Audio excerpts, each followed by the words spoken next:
Assalamualaikum warahmatullahi wabarakatuh. Hello everyone, we are from group 2. We will discussing about alternative asset valuation and profit determination model. Before that, let me introduce our group member. The first one is Felisa Angelita Sandy with the last ID number 038, Aulia Puji Dewanti with the last ID number 100, Rara Wiritanaya with the last ID number 112, Shivanovia Suryanti Putri with the last ID number 147, and the last one is Andi Bagas Permana with the last ID number 403. Okay, I will explain about the nature of differences in asset valuation and income determination models. In accounting practice, asset valuation and income determination play a vital role as the basis for financial reporting. However, the various approaches used in this process reveal fundamental differences. These differences are not only technical but also reflect conceptual distinction regarding what is considered relevant and reliable information. Therefore, I will explore in depth the nature of differences between asset valuation and income determination models based on contemporary accounting approaches. Okay, first topic from me is measurement attributes of asset and liabilities. In accounting, asset and liabilities can be measured based on four main attributes. The first is historical cost, refers to the exchange value at the time the asset is acquired or the liability is incurred. This attribute is objective and verifiable as it originates from actual transaction. Number 2 is replacement cost, refers to the cost needed to replace the asset with a similar one under current condition. It reflects the economic value required to maintain the entity's operational capacity. Number 3, net realizable value, an estimate of the cash that can be obtained if the asset is sold today minus selling cost. It represents the potential economic benefit of the asset. Okay, number 4 is present value, the current value of future cash flow expected from an asset discounted at an appropriate rate. This approach relies on estimation and forecasting. The essence of these differences lies in their time perspective. Historical cost is retrospective or past-oriented. Replacement cost and net realizable value are contemporary or present-oriented, and present value is prospective or future-oriented. Okay, the next material is measurement unit.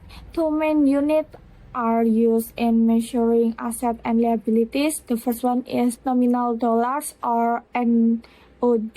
This approach measures value in unadjusted monetary unit and does not reflect change in purchasing power due to inflation or deflation. P is purchasing power units or common of goods or COG.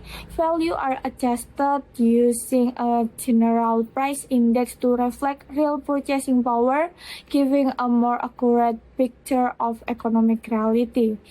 The nature of this difference lies in how well its approach captures inflation. Fixed monetary units are prone to measuring unit error, whereas purchasing power unit correct this and offer more relevant information. And the last material for me is alternative accounting models, different combination of attribute and measurement units from various accounting models. The first one is historical cost accounting, replacement cost accounting, net realizable value accounting, present value accounting, and the last is general price level adjusted version of its model above. The core differences among these models include timing errors.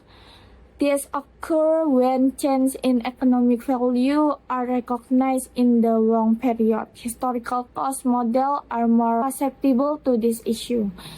Next is measuring unit error. This arises when financial statements fail to account for inflation, leading to inaccurate representation of value. And then interpretability, how easily user can understand the information presented.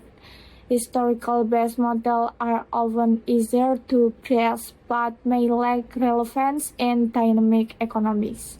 And the last is relevance. The extent to financial information supports sound economic decision making.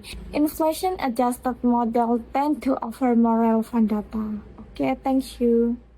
Okay, I will explain about criteria for comparison and evaluation. The first one is timing errors. In preparing financial statements, one important consideration is determining what attributes will be used to measure financial statement elements, such as assets, liabilities, revenues, and expenses. The choice of measurement attributes is very crucial because it can affect the reliability and relevance of the financial information presented to the users of the report. One of the main criteria in selecting measurement attributes is their ability to avoid timing errors. Timing errors occur when a change in the value of an element occurs in a certain period, but the accounting recognition is only done in another period. As a result, the financial statements become inaccurate in reflecting the actual economic conditions at that time. A simple example of timing error is when the fair value of an asset increases at the end of the year, but because the measurement method used does not reflect changes in value in real time, the increase is only reflected in the following year's financial statements.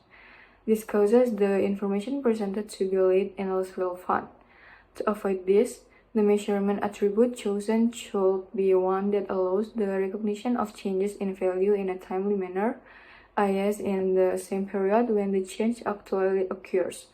An example of this attribute is fair value, which is updated regularly, rather than historical cost, which is fixed. Thus, choosing the right measurement attribute will increase the relevance of financial information, reduce distortion due to delays in value recognition, present the economic condition of the company more accurately to stakeholders. The second is measuring unit error.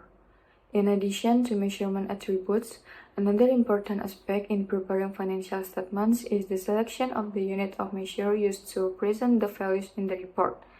The selection of the right unit of measure is very important so that the financial statements provide an accurate and relevant picture of the company's economic condition.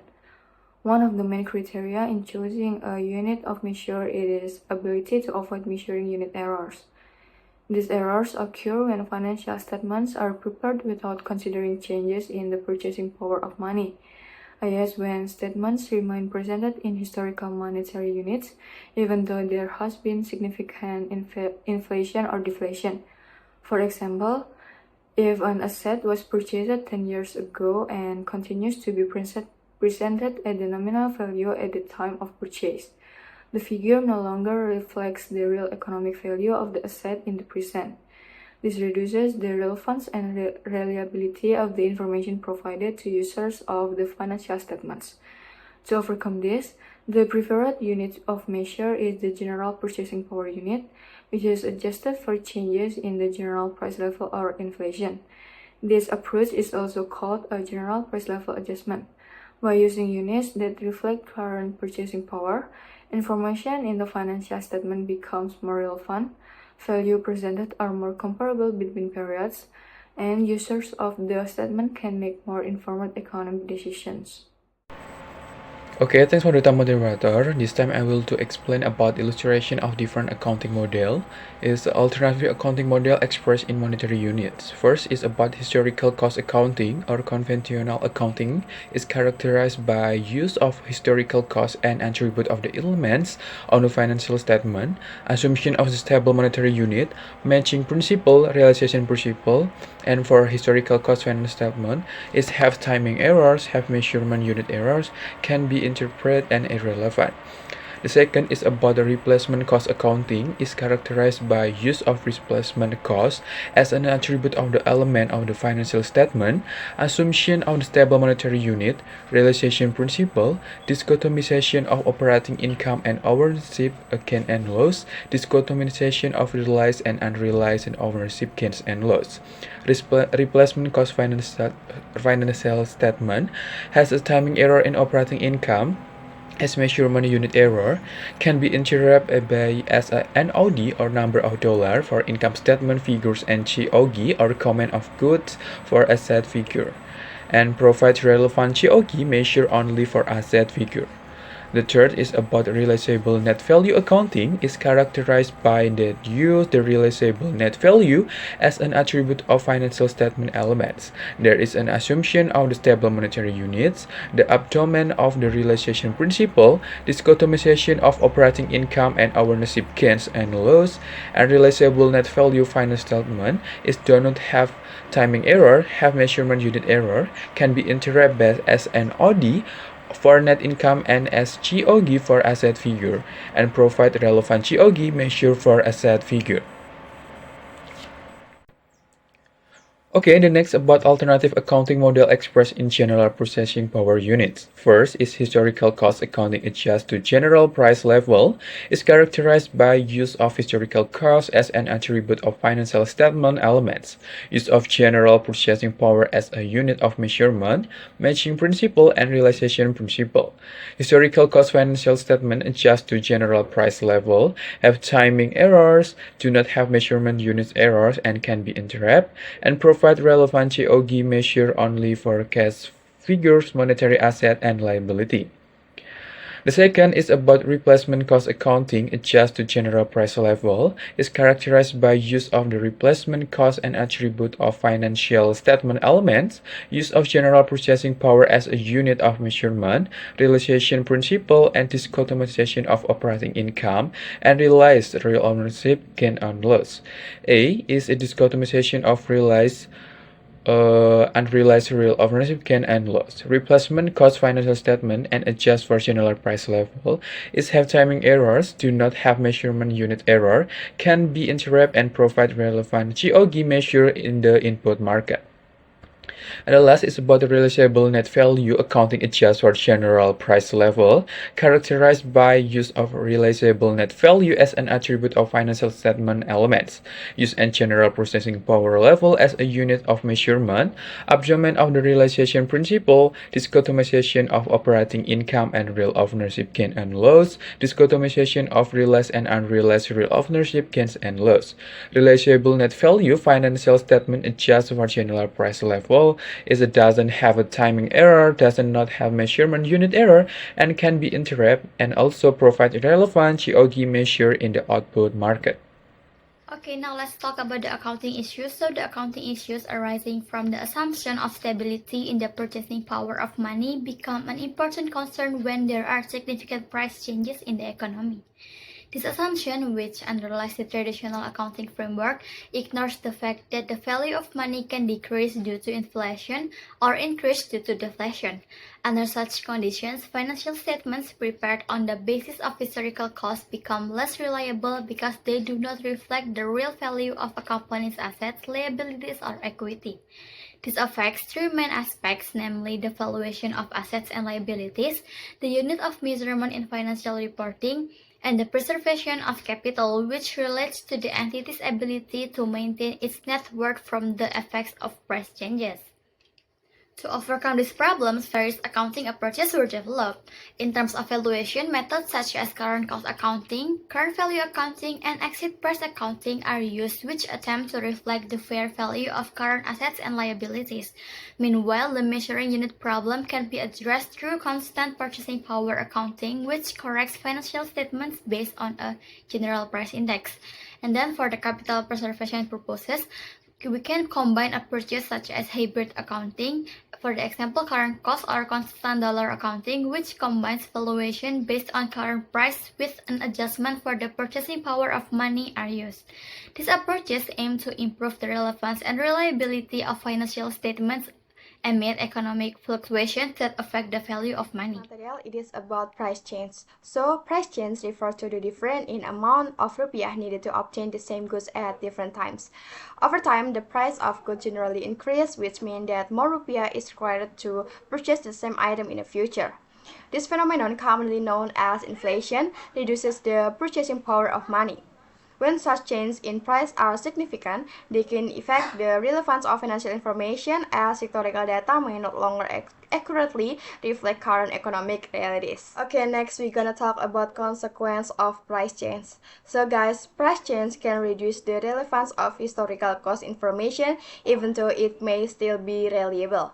When price fluctuates significantly, accounting figures lose some of their meaning because they combine amounts measured in different value units over time. This is similar to the idea of adding orange and apples, where the sum becomes less meaningful. Therefore, while maintaining reliability in financial reporting is important, it is also essential to ensure that the information remains relevant for decision-making purposes.